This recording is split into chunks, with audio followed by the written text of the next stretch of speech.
ये आपका स्वागत है। मैं विवेक बिंद्रा, मोटिवेशन स्पीकर और बिजनेस कोच। थोड़ी एनर्जी तेज है। आज बात करूंगा सरदार मिल्खा सिंह की। इस वीडियो के बाद जिंदगी में आपका फोकस कभी घटेगा नहीं। याद रखिए, सरदार मिल्खा सिंह कोई रेस में तेज नहीं थे, वो भागते तेज नहीं थे। उनकी सफलता का कारण था उनके पास ना हर बार कोई ना कोई गोल था। पहली बार सरदार मिल्खा सिंह क्यों जीते? इसलिए नहीं जीते कि भागते तेज थे, इसलिए जीते क्योंकि उनको दूध का गिलास चाहिए था। कोच बोला उनको, ओए फटीग माफ हो जाएगा और एक्स्ट्रा डाइट के लिए बड़ा गिलास दूध का मिलेगा। रेस में भाग नहीं पा रहे थे, पेट में दर्द हो गया, नीचे गिर गए। दोस्त बोला, ओए भागो और दूध मिलेगा। और दूध दूध दूध दूध दूध दूध दूध दूध दूध दिमाग में ना एक क्लियर फोकस आ गया था। ये फोकस बड़ी कमाल की चीज है जी। फटीग छोड़ तरने दूध मिलेगा, दूध। जिधर आपका फोकस है आप वही बन जाते हैं। जहां आप फोकस करते हैं, जैसा focus is your life. Bill Gates बोलते थे, मेरी सफलता का कारण क्या है? मैंने बड़ी कम चीजों पे फोकस किया। और उसके बाद दूसरी बार रेस इसलिए नहीं जीते कि भागने में तेज थे, इसलिए जीते क्योंकि उनको इंडिया की जैकेट पहननी थी। फितूर सवार हो गया दिमाग में, इंडिया की जैकेट पहनूंगा। और जी मैं इंडिया की जैकेट पहनूंगा। चैंपियन मिल्खा सिंह हाजिर हो।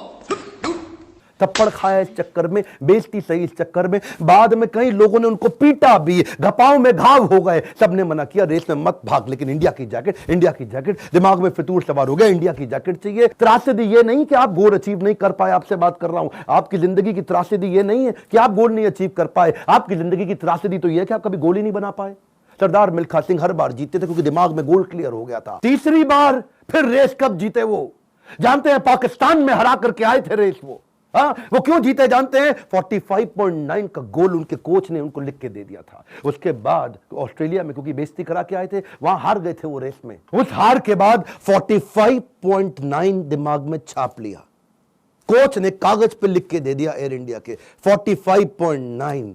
गुरु नानक देव जी के नीचे चरणों में लिख के रख दिया 45.9। अब कुछ नहीं दिख रहा आसपास। और क्या हो रहा है आसपास? पहाड़ों पे गए प्रैक्टिस करने के लिए, वो प्रैक्टिस करी। कोच ने पीट पीट के प्रैक्टिस कराई। लेट गया नीचे, खून निकल आया मुंह से, भाग भाग के उठ नहीं सकता था। सरदार मिल्खा सिंह का कोच बोला, वापस कर मेरे को, अब मुझे वो पेपर वापस चाहिए। I want that paper back। फिर खड़ा हुआ, तू है आग मिल्खा, भाग मिल्खा।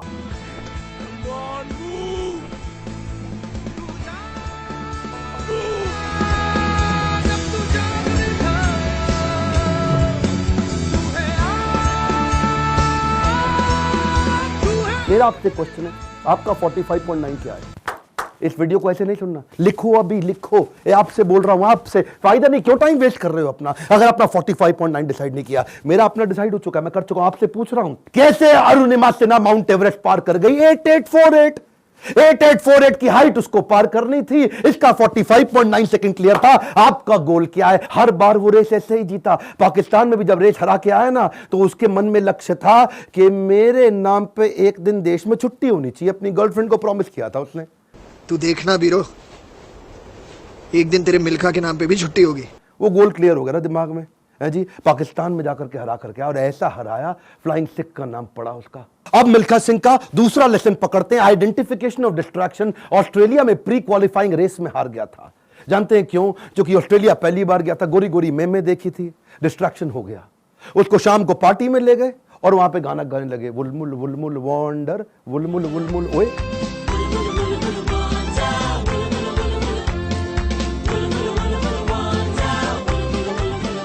पूरा म्यूजिक में दिमाग घूम गया, बियर पे बियर चले चली जा रही है। प्री क्वालिफाइंग रेस के अंदर हार गया, डिस्ट्रैक्शन पकड़ में आया उसको। एक बात बताएं, डिस्ट्रैक्शन और डायरेक्शन इनवर्सली प्रोपोर्शनेट है। जब डायरेक्शन तेज होगा, डिस्ट्रैक्शन खत्म हो जाएगा। जब डायरेक्शन खत्म होगा, डिस्ट्रैक्शन ज्यादा हो जाएगा। डिस्ट्रैक्शन हटाने के लिए डायरेक्शन क्लियर चाहिए। मिल्खा सिंह समझ गया, एक बात उसको क्लियर हो गई, जिस चीज को ना बोलना है तो ना बोलना है। गोल क्लियर होना चाहिए, पहला point. One more time, come on. क्या? उसके बाद वापस आया और उनके अपने देश की बड़ी खूबसूरत देवी जी उनके पास फिर से आई थी स्विमिंग पूल में, और बड़ी मुस्कुराते हुए आई उनके पास। देखा नहीं उनकी तरफ, क्या बोले? जी आपकी गलती नहीं है, दिक्कत मेरी है जी, मैं डिस्ट्रैक्ट हो जाता हूं, धन्यवाद जी। हाँ, और देवी जी को प्रणाम करके निकल गया वहां से मिल्खा सिंह। क्यों जानते हैं? Identification of distraction. आपकी जिंदगी का डिस्ट्रैक्शन आज आइडेंटिफाई करो।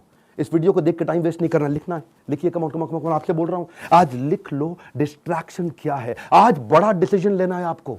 अपने नो सोशल मीडिया रिचुअल्स बना लो। सोशल मीडिया कितना यूज करना है वो आप पहले ही डिसाइड कर लो। एक ट्वीट, एक ईमेल, एक नोटिफिकेशन, एक शेयर चैट, एक टिकटॉक का गाना, ऐसा ऐसा करके। पिछली बारी बताया था ना आपको नेपाल वाले वीडियो में, तेरी प्यारी प्यारी अखियां,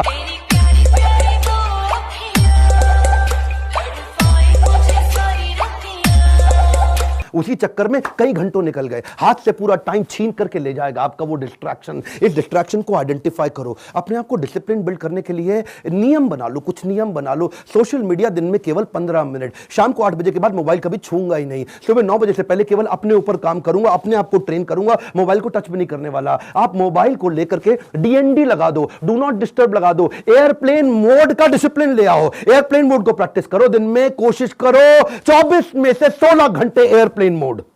अगर इस प्रकार की प्रैक्टिस बिल्ड कर ली, आ जाएगा समाधि का फोकस। आज मिल्खा सिंह ने यही किया, डिस्ट्रैक्शन आइडेंटिफाई किए, किसी को डिस्ट्रैक्ट नहीं करने दिया। फाइनल रेस से पहले पाकिस्तान में सामने वाले का कोच बोला, मिल्खा सिंह तुम्हारी आखिरी रेस साबित हो सकती है। क्या बोला मिल्खा सिंह? दौड़ूंगा भी वैसे ही। मिल्खा सिंह, ये आपकी जिंदगी की आखिरी रेस साबित हो सकती है। दौड़ूंगा भी वैसे ही। बिल्कुल डिस्ट्रैक्ट नहीं हुआ। उन्होंने सो कई बार डिस्करेज किया, डिस्ट्रैक्ट नहीं हुआ। अब ना लड़कियों से डिस्ट्रैक्ट हुआ, ना ओपोनेंट से डिस्ट्रैक्ट हुआ, भयंकर फोकस, जीत गया। तीसरा रूल मिल्खा सिंह का, रेज योर स्टैंडर्ड। एक कमाउंट, क्या तीसरा लेसन? Raise your standard. पहले मिल्खा सिंह जब रेस के लिए भागता था, बनियान निचोड़ता था मग्गे में, बाद में बनियान निचोड़ने लगा बाल्टी में। इतना पसीना निकाल दूंगा कि बाल्टी में निचोड़ूंगा। बदल दिया जी, मग्गे से पहुंच गया बाल्टी। Raise your standard. आप आज जो भी कर रहे हैं, come on, keep improving yourself. Prove नहीं करना है, इंप्रूव करना है। Continuous improvement. कम ऑन, क्या continuous improvement? Regular practice, solid discipline. कोई भी लक्ष्य इंसान के प्रयासों से बड़ा नहीं है। हारा तो वो है जो इंसान कभी लड़ा नहीं है। लड़ना पड़ेगा आपको। कपिल देव कहते थे सुबह 4 बजे उठने का टाइम नहीं है, स्टेडियम पे होने का है। कम ऑन, क्या सुबह 4 बजे उठने का टाइम नहीं है, स्टेडियम पे होने का है। लर्निंग बहुत बड़ी है। मिल्खा सिंह ने स्टैंडर्ड अपना ऊपर कर लिया, अपना स्टैंडर्ड चेंज किया। आपको भी स्टैंडर्ड चेंज करना पड़ेगा। और ब्रूस ली कहता था, मुझे उससे डर नहीं लगता जो 10,000 तरीके से किक चलाता है, लात मारता है। मुझे डर उससे लगता है जो एक किक को 10,000 बार प्रैक्टिस कर लेता है। उसकी किक जब पड़ेगी तो मैं गिर जाऊंगा। अरे आपको प्रयास करना है, ये आप ही को करना है, कोई आपकी मदद नहीं करेगा। क्यों भरोसा करता है गियरों पर, जब चलना है तुझको अपने ही पैरों पर। और एक बोनस लेसन सरदार मिल्खा सिंह की लाइफ से और सुन लीजिए। आखिरी तक सरदार मिल्खा सिंह, याद है मूवी के अंदर आर्मी में पवन मल्होत्रा सरदार जी जो बने थे, उनके वो कोच को आखिरी तक छोड़ा नहीं उन्होंने। आखिरी तक उस कोच को अपने साथ चलाए रखे। सब पीठ पर आपकी थपकी है, हुटुई पे लात का नतीजा है गुरुजी। कोच, मेंटर, गाइड, काउंसलर जिंदगी में बड़े इंपॉर्टेंट है। हमेशा बोलते रहे सरदार मिल्खा सिंह, और मैं 80 में 77 रेसे जीत गया, लेकिन सारा क्रेडिट दूंगा अपने कोच को और इंडियन आर्मी को जिसने मेरे को बंदा बनाया है। बड़ा इंपॉर्टेंट है जी लाइफ के अंदर, कौन सा कोच और कौन सा काउंसलर जो आपको सिखाता है, जिससे आप सीखते हैं। ऐसे ही कई कोच काउंसलर में लेके आया हूं अपने एवरीथिंग अबाउट एंटरप्रेन्योरशिप प्रोग्राम में। इसके बारे में खोल के बोलूंगा। क्यों? दुनिया का सबसे अफोर्डेबल प्रोग्राम, इससे कम पैसों में इससे पावरफुल प्रोग्राम कभी दुनिया में हो नहीं सकता। आपको पैसों की जरूरत पड़ती है अपने बिजनेस के अंदर, HDFC के केकी मिस्त्री वाइस चेयरमैन हमारे साथ आ गए हैं आपको सिखाने के लिए। आपको लोन चाहिए अपने बिजनेस के अंदर, निर्मल जैन। कौन है निर्मल जैन? IIFL के चेयरमैन, इंडिया इन्फोलाइन के। वो आकर के आपको हमारे साथ में सिखाएंगे कि मार्केट से पैसा कैसे लेके आया जाए। आशीष चौहान, बॉम्बे स्टॉक एक्सचेंज के vice chairman, CEO, managing director, वो आकर के आपको हमारे साथ सिखाएंगे कि बॉम्बे स्टॉक एक्सचेंज में कंपनी को लिस्ट करने के स्टेप्स क्या हैं। बॉम्बे स्टॉक एक्सचेंज में कंपनी का नाम लेके जाना आपकी बहुत मुश्किल काम नहीं है। आज अगर आपकी बहुत छोटी कंपनी है,